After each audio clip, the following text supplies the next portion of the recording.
The sun hung low over the New Mexico desert, painting the mesas in shades of burnt orange and deep purple.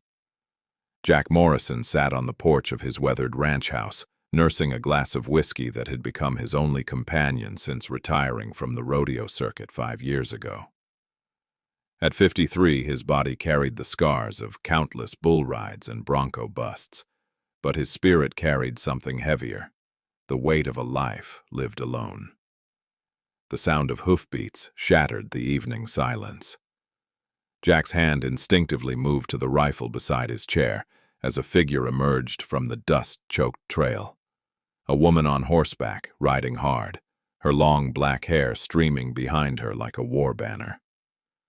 She pulled up short at his fence line, and even in the fading light, Jack could see the desperation etched into her beautiful features. "Please," she gasped, sliding from her horse with practiced grace. "You are Jack Morrison, the tracker they speak of in town?"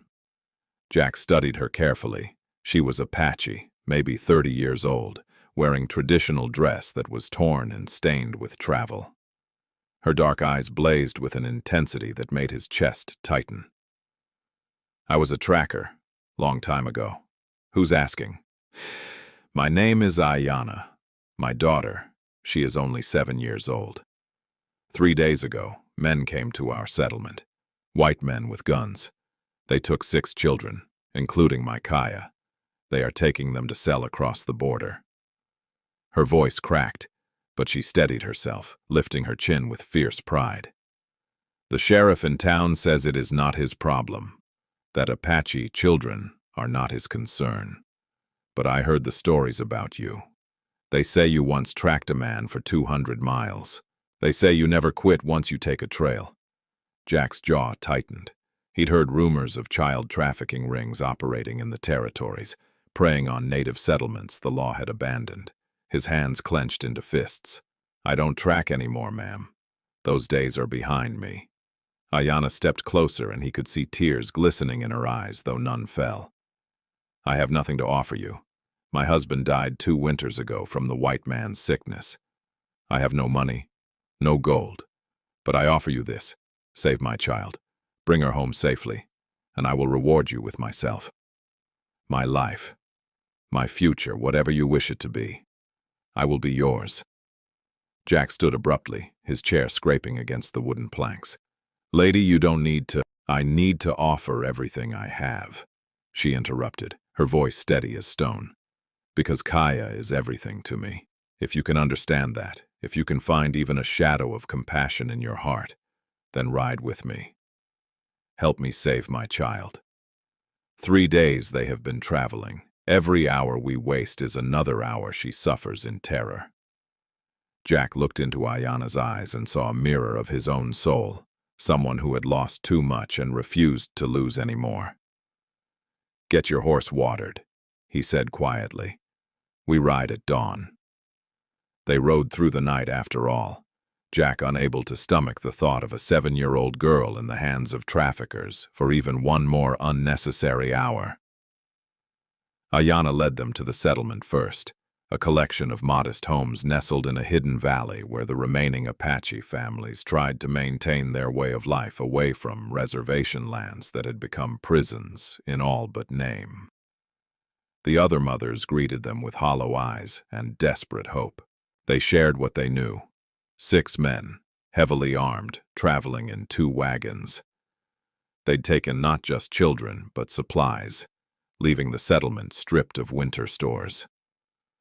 One of the elders, a wizened man named Nako, pulled Jack aside and showed him a torn piece of fabric caught on a fence rail. "This is from the leader's coat," Nako said. "Expensive fabric, not a common outlaw. This is organized, planned." Jack examined the cloth, his tracker's mind already working. They'll need to move slow with children and wagons, probably heading to one of the border crossings controlled by corrupt officials, maybe Palomas or Antelope Wells. "Can you find them?" Nako asked, his weathered face creasing with concern. "I can find them," Jack promised. "Question is what happens when I do."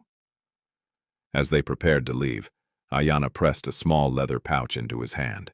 Inside was a turquoise pendant carved in the shape of a hummingbird. "This was my mother's," she whispered, "for luck. And so you remember what you're fighting for."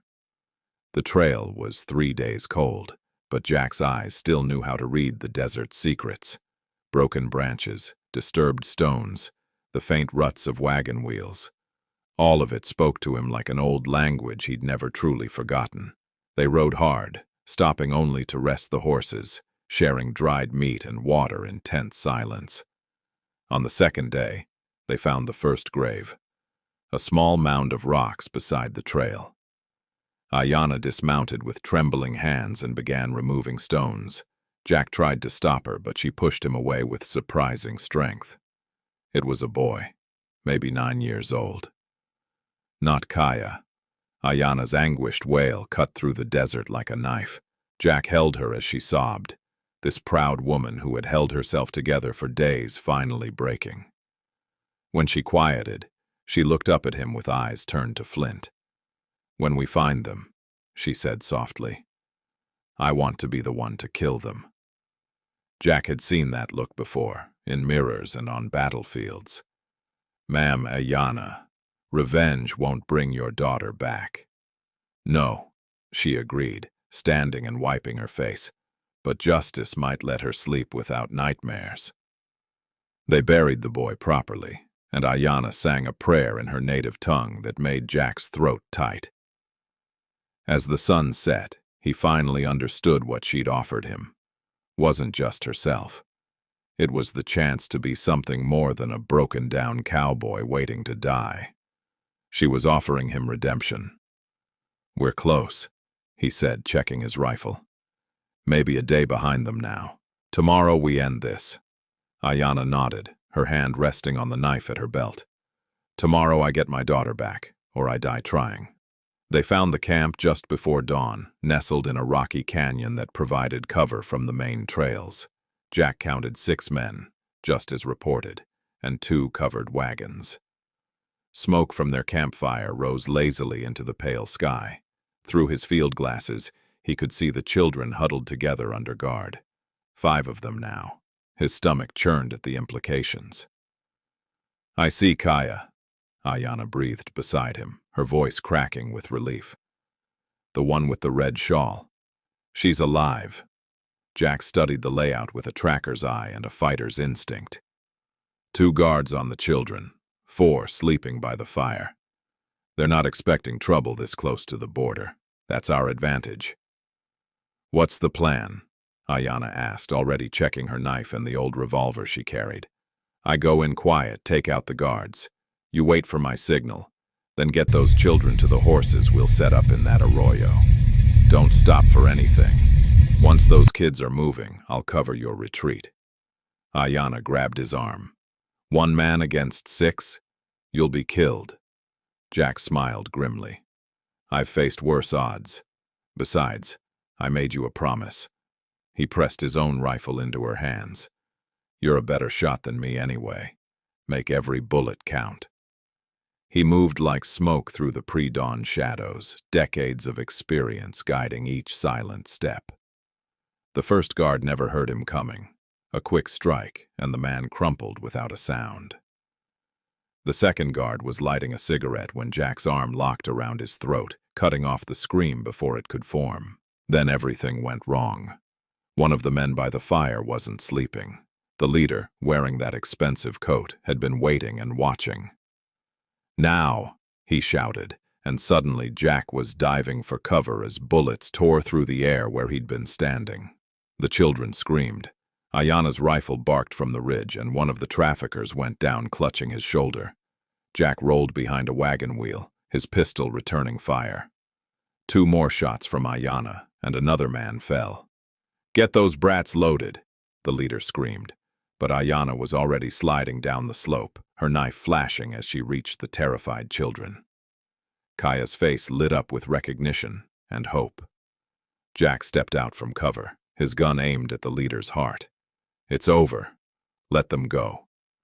The leader laughed, grabbing the nearest child, a small boy, and pressing a gun to his head. "I don't think so, old man. You and the squaw back off, or I paint this canyon with his... Ayana's shot took him through the temple before he could finish. The child dropped, and Jack caught him as the leader's body crumpled to the dirt. The last two traffickers ran for their horses, but they didn't get far. Ayana was relentless, her rage finally finding its target. When the dust settled, it was over. Kaya flew into her mother's arms, sobbing. Ayana held her daughter like she might disappear if she loosened her grip even slightly, whispering Apache prayers and endearments through her own tears. The other children gathered close, and Jack began organizing their return journey. The ride back to the settlement took 3 days. Jack watched Ayana with her daughter, seeing the fierce love and protective strength that had driven her to offer everything she had to a stranger. He thought about the proposition she'd made, the bargain struck in desperation. When they finally reached the settlement, the reunion was joyful and heartbreaking. Families embraced their returned children, while others mourned the one who hadn't survived. Through it all, Jack prepared to ride back to his empty ranch, to his porch and his whiskey and his solitude. Ayana found him as he was saddling his horse. "You're leaving?" she asked softly. "Job's done. Got no reason to stay." "You have every reason to stay." She stepped closer, placing her hand over his on the saddle. "I made you a promise, a bargain." Jack shook his head. "You made that offer when you had nothing else. You've got your daughter back. You don't owe me anything." "Is that what you think?" Ayana's eyes flashed. "That my word means nothing now that the danger has passed? That I am so desperate I would offer myself as payment and not mean it?" "I think you're a good woman who did what she had to do," Jack said carefully, "and I think you deserve better than—" She kissed him then, fierce and demanding, silencing his protests. When she pulled back, her eyes were bright. "I offered you myself, not as payment, you fool, as partnership, as a future. I saw in you what you couldn't see in yourself, a good man who needed a reason to live again." Jack stared at her, his heart pounding like a rodeo drum. "Ayana, I'm 53 years old. I'm broken down, half used up. And I am a widow with a child, living in a settlement the government pretends doesn't exist. We are both survivors, Jack Morrison. The question is whether we survive alone or together." Kaya appeared beside her mother, taking Jack's weathered hand in her small one. "Please stay," she said simply. "Mama smiles when she looks at you." Jack looked at this woman who had ridden through the night for her child, who had fought like a warrior and loved like a force of nature. He thought about his empty ranch, about the years he'd spent waiting for life to be over. Then he thought about waking up to purpose, to family, to a future he'd stopped believing in. "I'll need to go back for my things," he said finally, a smile tugging at his lips. "And maybe see about expanding that house of yours." Ayana's answering smile lit up the desert like sunrise. "We have time for all of that. We have all the time in the world." As the settlement celebrated around them, Jack Morrison discovered that sometimes the greatest reward isn't what you're offered. It's what you find when you're brave enough to accept it. And as Kaya tugged him toward her home, chattering excitedly about teaching him Apache words and showing him her favorite spots in the valley, Jack realized the truth. Ayana hadn't saved just her child that day. She'd saved him too.